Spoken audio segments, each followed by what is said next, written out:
Hi everyone, it's me, Tat, and this is a kind of preview of what I'm gonna probably call tips from Tat.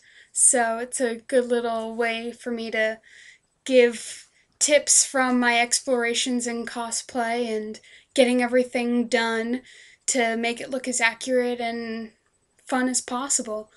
And so today I'm going to be talking about dyeing synthetic wigs because I had my first adventure with that today, which was very fun. So I had this wig that I needed to have be purple. And as you guys probably have noticed if you've ever searched for wigs online, is that purple is not a very easy shade to find. So what I did find is this blonde wig right there. And after about an hour's worth of labor, I have this purple wig. And so now you guys are probably asking, okay, well that's great, but how did you do it? Well, there's a few things that you need. You need rubber gloves, otherwise you're going to get dye all over your hands.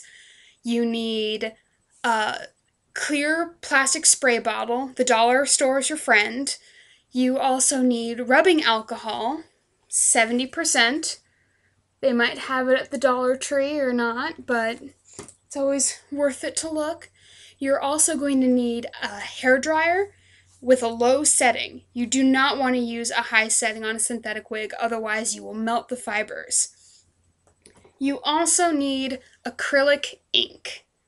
Not acrylic paint, acrylic ink. They come in little bottles like this, and they range from about $5 to $7 depending on where you buy it at art supply stores. I used a just a dark purple for my wig, and as you can see, even with the dark purple, it's kind of a lighter shade of how it turned out.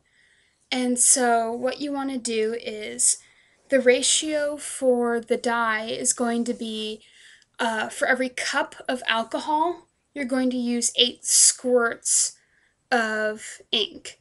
And some of the acrylic inks don't have little squeeze tops.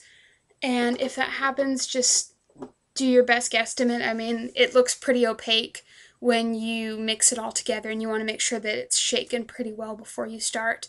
You want to be preferably outside because you don't want dye to get everywhere. Wear clothes that you wouldn't mind getting completely ruined, because if you wear your favorite t-shirt, and you get purple dye all over it, then it's probably not going to be your favorite t-shirt anymore. And so what you want to do is you want to start spraying at the roots, the top of the wig, and as you spray, you want to use the hairdryer to keep it from dripping, because as I found out, if it drips, all the dye seeps down to the ends, and then the top is left pretty much undyed. Also, a key thing is you cannot dye a wig lighter than the color it is started with. So you can't take a black wig and dye it red. The most you'll get is a red tint. I noticed when dyeing my blonde wig that depending on how I sprayed the dye, I could cause streaks or tips. So if your character, say, has bleach blonde hair with brown tips or pink tips, you could use the spray bottle to only get the tips. Getting just the roots might be a little bit harder because it drips. And when you're spraying the wig, you want to make sure that it dries completely. And then from where I've read, they say anywhere from 4 to 8 hours you need to wait and have it dry. And then you run it with clear cold water until the water runs clear. And then you have to let it dry completely again. And then that's it. And you have a dyed wig.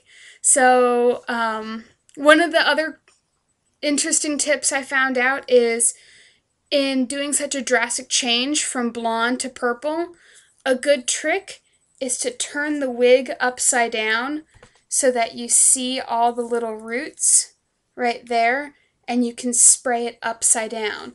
or even spray it through the wig cap so you get all of where the roots are coming in so that you won't have it peeking through when you're wearing the wig. So hopefully my trials and errors will help you dye your wig with efficiency and it will not have any problems. So good luck and have fun making your costumes.